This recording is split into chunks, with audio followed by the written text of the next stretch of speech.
चौथा चैप्टर के अंदर जब हम इस जनन स्वास्थ्य के बारे में पढ़े तो हम ये पहले देखे कि किस प्रकार से जनन स्वास्थ्य के लिए सरकार की तरफ से या हमारे समाज की तरफ से या हमारे शिक्षा की तरफ से क्या क्या ऐसा प्रमुख गुण है या क्या क्या ऐसा हो सकता है जिसके कारण हम उसके ऊपर चर्चा कर सकते हैं।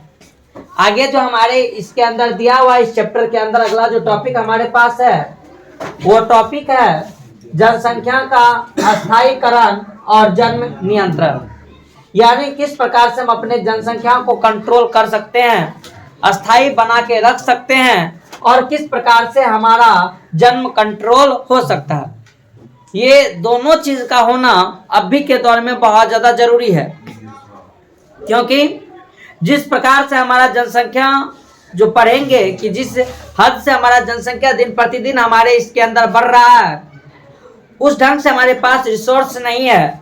हमारा पर्यावरण वहन जो है यानी पर्यावरण सपोर्ट जो इस जनसंख्या के लिए जरूरी है वो अब धीरे धीरे खत्म होते जा रहा है।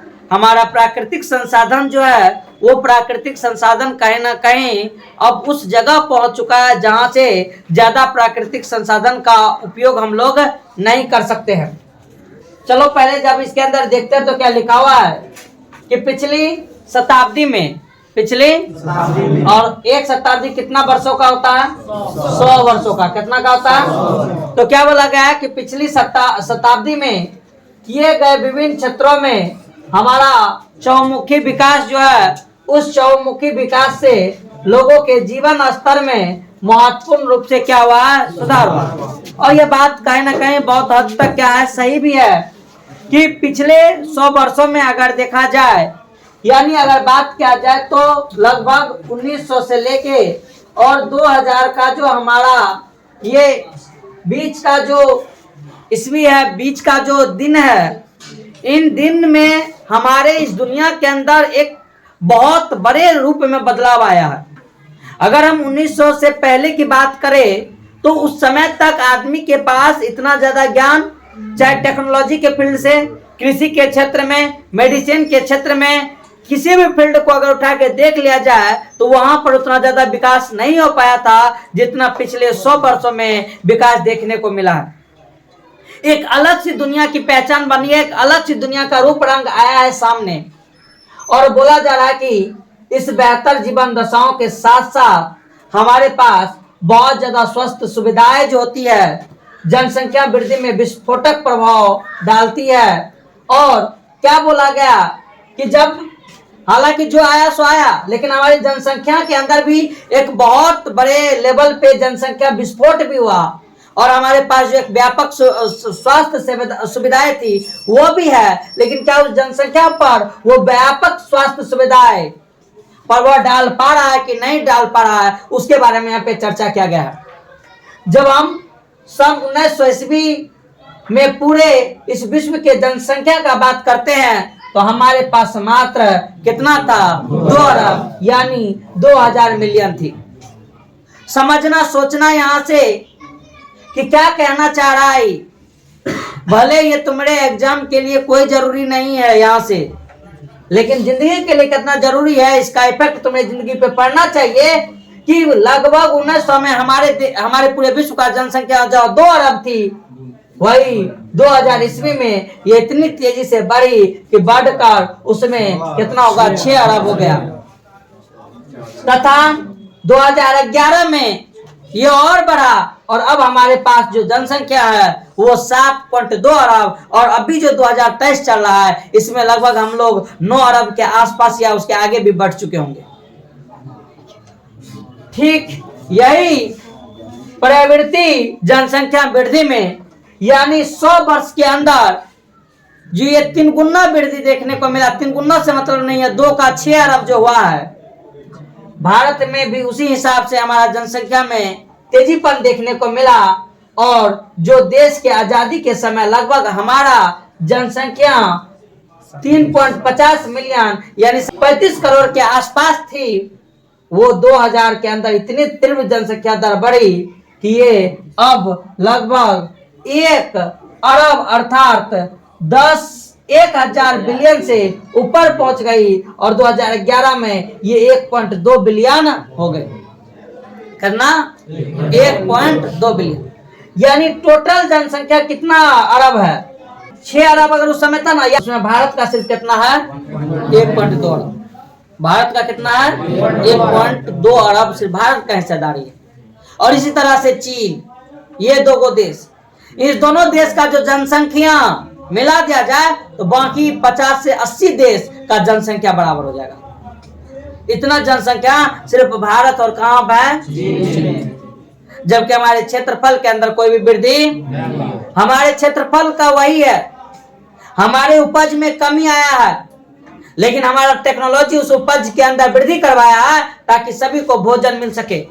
हम अपने स्वास्थ्य के अंदर टेक्नोलॉजी पे काम करके हम अपने स्वास्थ्य को डेवलप करवाए हैं, और इस ढंग से अभी हम क्या है, इस पे जगह पे अस्थायी है, हम मेंटेन कर पा रहे हैं। बताया जाता है कि इसका मतलब यह है कि आज दुनिया का हर 6वां आदमी कौन है? क्योंकि 6 अरब, हर 6 अरब में हर 6 पर कितना भारतीय है? 1 भारतीय, क्योंकि 6 अरब टोटल जनसंख्या, तो उसमें 1 अरब का किसका? भारत का। और यही नहीं, इस सब का कारण संभवतः मृत्यु दर में तीव्र गिरावट था। मातृ मृत्यु दर एवं शिशु मृत्यु दर यानी इन्फेंट मोर्टेलिटी रेट में कमी के साथ साथ जनन आयु के लोगों की संख्या में वृद्धि हो रही है। इस चीज को अगर समझना है, हालांकि ये जो है मातृ मृत्यु दर एवं शिशु मृत्यु दर, यानी जो बच्चा जो जन्म ले रहा है उसके अंदर मृत्यु दर में क्या है? ये गिरावट आई है। यानी कहने का मतलब यह है कि जितना जन्म रहा है उसके मुकाबले में मरने वाला क्या है? कम है। मरने वाला क्या है? और इसलिए कि वो जनसंख्या क्या हो रहा है? तीव्र गति से बढ़ रहा है, तीव्र गति से। तो वही चीज यहाँ पर भी लिखा हुआ है कि जनसंख्या वृद्धि हो रही है। हालांकि हमने अपने जनन एवं इस बाल स्वास्थ्य सेवा कार्यक्रम के थ्रू इस जनसंख्या वृद्धि के दर में कमी तो की, लेकिन यह कमी एक क्या है? नाम मात्र भी है, बस कहने को के लिए यह कमी है, बाकी कोई चीज इसके अंदर ज्यादा वो नहीं है। और 2001 ईस्वी में जनगणना के अनुसार यह वृद्धि लगभग 2% अर्थात प्रति 1000 में 20 व्यक्ति प्रति वर्ष देखने को मिला हुआ है। यानी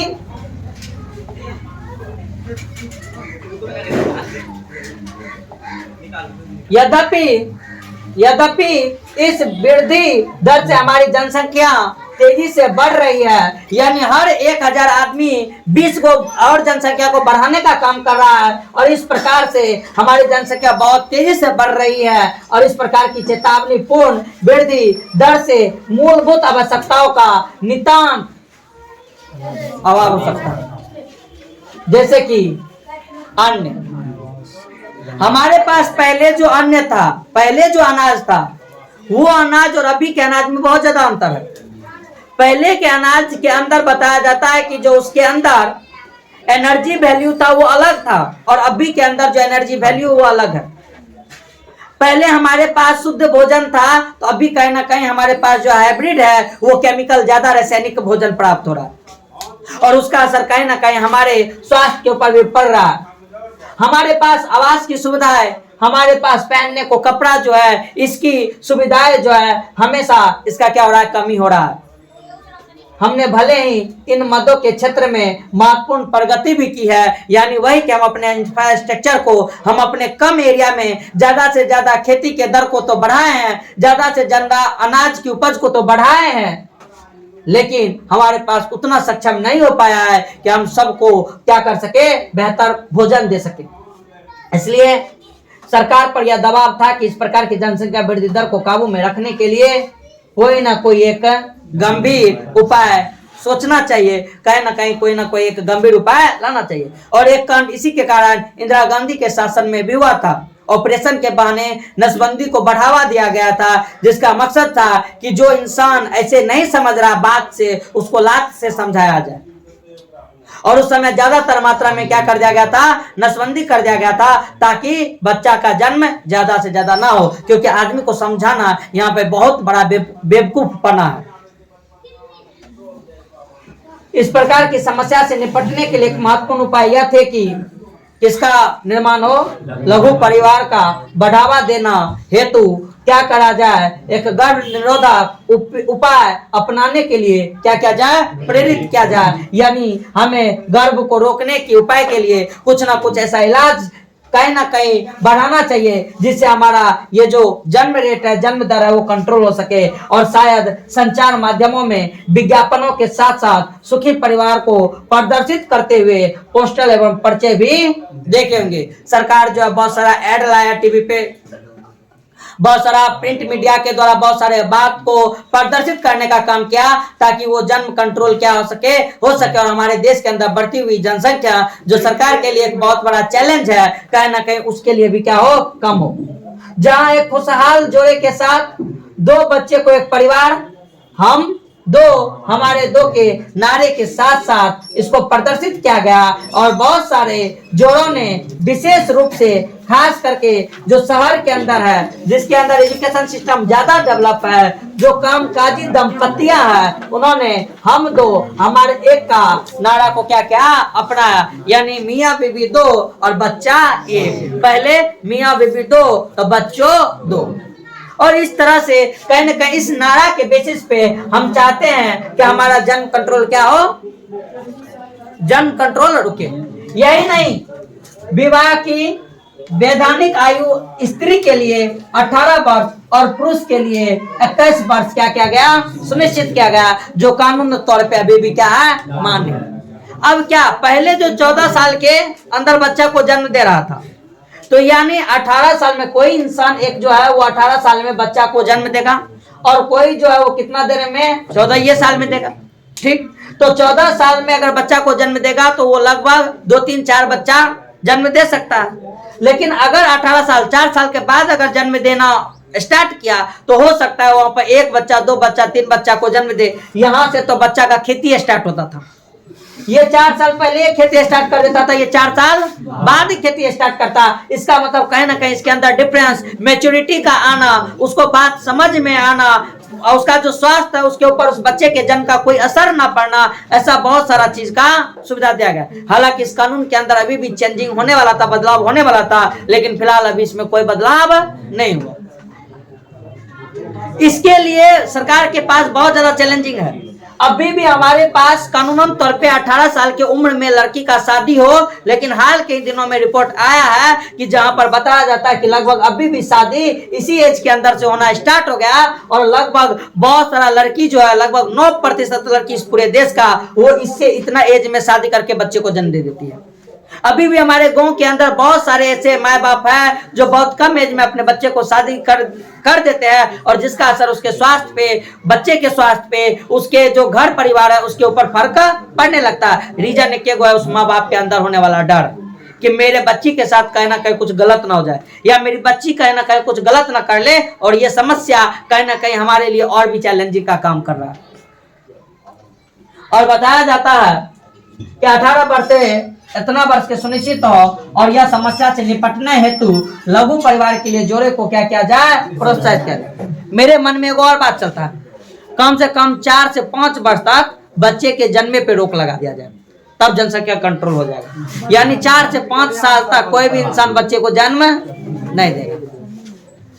उतना दिन तक कम से कम जितना होगा वो मरेगा, क्या होगा, मरेगा। और उसके बाद जो बच्चे को जन्म देगा, एक बच्चे को जन्म देगा, हमारा ये जो पूरा का पूरा सिस्टम है वो तुरंत सुधर जाएगा। हमारा जो तुरंत सिस्टम है वो तुरंत क्या हो जाएगा, सुधर जाएगा। ठीक, तो ये चीज के लिए क्या किया जाता है, प्रोत्साहित किया जाता है। बोला गया है कि आइए यहाँ पर कुछ समान तौर पर इस्तेमाल होने वाले जो गर्भ निरोधक चीज होता है उसके बारे में हम लोग क्या करेंगे, चर्चा करेंगे।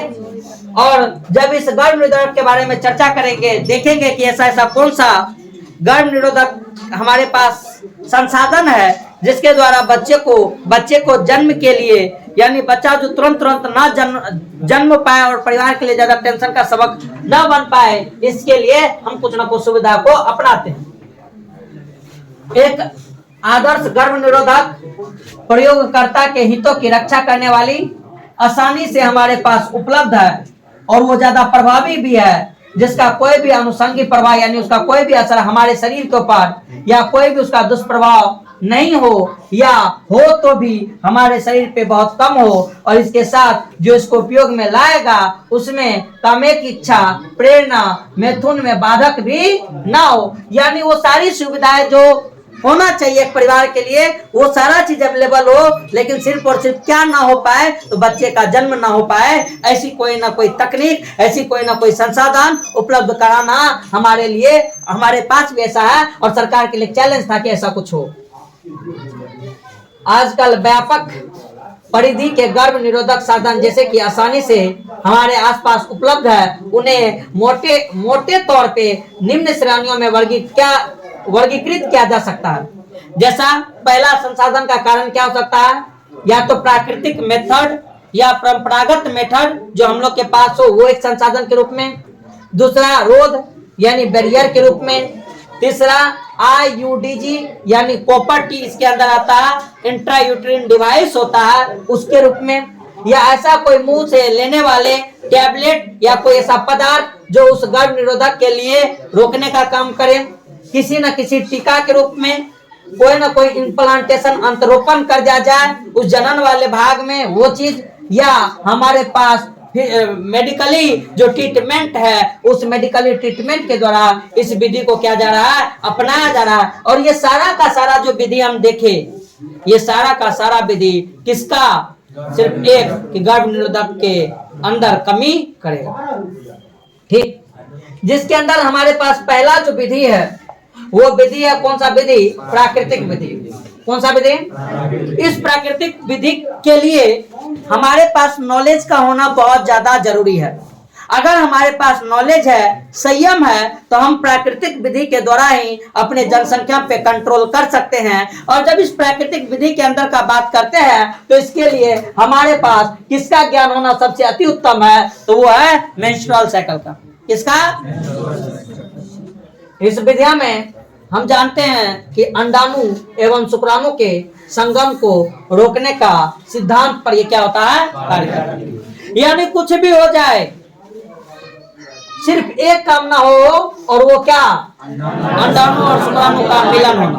अंडाणु और शुक्राणु का मिलन। और इसके लिए एक सबसे बड़ी बात तो होती है कौन सी, आवधिक संयम, जिसमें एक दंपति उस मेंस्ट्रुअल साइकिल के 10वें से 17वें दिन बताए थे ना, इसी के बीच में हम ये बात जानते हैं कि इस 14 डेज पे उसके अंदर ओव्यूलेशन होता है। लेकिन उस ओव्यूलेशन के अंदर थोड़ा सा ज्यादा और थोड़ा सा कम हो सकता है, इधर उधर थोड़ा सा हो सकता है। इसलिए कि उस रिस्क वाले फेज के अंदर बताया जाता है कि अगर संभोग की क्रियाएं, मैथुन की क्रियाएं नहीं होगा तो उस दौरान जो अंडाणु और शुक्राणु होगा उन दोनों का मिलन नहीं होगा। और इस बीच के अवधि के दौरान अगर मैथुन से बचते हैं तो इसी बीच में क्या हो जाएगा, तो अपेक्षित ये अवधि उस बीच का माना जाता है। और इस अवधि के दौरान निषेचन एवं उर्वर यानी गर्भ धारण के अवसर क्या हो जाते हैं, बहुत अत्यधिक होने के कारण इसे निषेच अवधि भी कहा जाता है। किस अवधि को, 10 से निषेच अवधि, फर्टिलाइजेशन वाला टाइम भी कहा जाता है। क्योंकि उस दौरान अगर अंडा उत्सर्ग होगा और उस दौरान मैथुन होगा, शुक्राणु जाके मिल गया, तो कहीं न कहीं निषेचन की घटना हमें देखने को मिलती है। इसलिए कि इस दौरान संयम बरतना चाहिए। और इस तरह से इस दौरान मैथुन की क्रियाएं, सहवास की क्रियाएं न करने पे गर्भ धारण से क्या कर सकता है, बचा सकता है। या इस दौरान अगर मैथुन की क्रियाएं हो भी रहा है तो उसके अंदर एक बाह्य रसखलन या आंतरिक मैथुन, क्वाइटस इंटरप्शन एक अन्य विधि है जिससे पुरुष साथी संभोग के दौरान वीर्य रसखलन से ठीक पहले, यानी जब लगे कि उसका वीर्य अब शीशन से निकलने वाला है, उस दौरान वो योनि के बाहर अगर वो अपने वीर्य को रसखलित कर देता है, इजाकुलेट कर देता है, और स्त्री के योनि में वो अगर नहीं जा पाता है तो फिर भी उस दौरान भी निषेचन होने की घटनाएं कम होगी और योनि से अपना लिंग बाहर निकालकर वीर्य सेचन से उसको क्या कर सकता है, बचा सकता है। क्योंकि योनि के रास्ते के द्वारा जब वो उस मादा के निषेचन वाले भाग में गया और उस एम्पुला वाले भाग में अगर अंडाणु है तो निषेचन हो जाएगा। लेकिन अगर संयम बरते तो हम इस चीज से क्या कर सकते हैं, बच सकते हैं। लेकिन इसके लिए पढ़ा लिखा होना बहुत ज्यादा जरूरी है। सिर्फ पढ़ा लिखा होना नहीं, अपने दिमाग के अंदर अपने मेंटेलिटी को भी बेहतर बना के रखना बहुत ज्यादा जरूरी होता है। और बताया जाता है एक और चीज होता है जिसके बारे में हम तुमको बोले थे, स्तनपान अनावर्तव यानी लैक्टेशन एमोनोरिया विधि भी इस तथ्य पर क्या करती है, निर्भर करती है कि प्रसव के बाद कौन सी स्त्री द्वारा शिशु को भरपूर स्तनपान कराने के दौरान अंडो उत्सर्ग और मेंस्ट्रुअल साइकिल शुरू नहीं होता है। इसलिए जितने दिनों तक माता शिशु को पूर्णतः स्तनपान कराना जारी रखती है, इस दौरान शिशु को मां के दूध के अलावा ऊपर से पानी या अतिरिक्त दूध भी नहीं दिया जाना चाहिए, सब बोला है। और यह अवधि कितना दिन का होता है, 4 से 6 महीना का। तो क्या बोला गया है कि जारी रखती है, तो गर्भ धारण के अवसर लगभग यहाँ पर भी क्या होता है, शून्य। लेकिन ये रिस्क फ्री नहीं है। कभी कभी इस दौरान भी बताया जाता है कि अंडोत्सर्ग होता है और उस दौरान अगर निषेचन हो जाए तो फिर गर्भधारण होता है। लेकिन हम तुमको पहले बताए हैं कि अगर ऐसा जोड़ा जाए कि एक गर्भ अवधि का टाइम और लैक्टेशन एमेनोरिया का टाइम मिलके तो 2 बच्चा के बीच में डिफरेंस जो रहता है वो कितना दिन का होता है, 1.5 साल का। कितना का, लगभग 15 महीना का। 9 और 15 यानी 13 से 15 महीना का डिफरेंस रहता है एक बच्चा से दूसरे बच्चे के बीच में। बताया जाता है कि यह अवधि प्रसव के बाद ज्यादा से ज्यादा 6 माह तक की अवधि तक कारागार मानी जा चुकी है। चूंकि उपयुक्त विद्या में किसी दवा या साधन का उपयोग नहीं होता, किसी भी मेडिकल चीज का जरूरी हुआ नहीं हुआ, बस हुआ तो अपने कंट्रोल का, अपने संयमता का और इस चीज के बारे में जानकारी का। और बोला जाता है कि अवधि तक कारागार मानी जाती है। चूंकि उपयुक्त विद्या में किसी भी मेडिसिन या साधन का उपयोग नहीं होता है, अतः इसके दुष्प्रभाव यानी शरीर पे किसी भी चीज का दुष्प्रभाव शून्य है, ना के बराबर है। हालांकि इसका सफल रहने की दर भी काफी क्या है, क्योंकि मनुष्य संयम, अपने संयम पे ही कंट्रोल नहीं कर पाता। मनुष्य का सबसे बड़ा ये बेवकूफी ना है।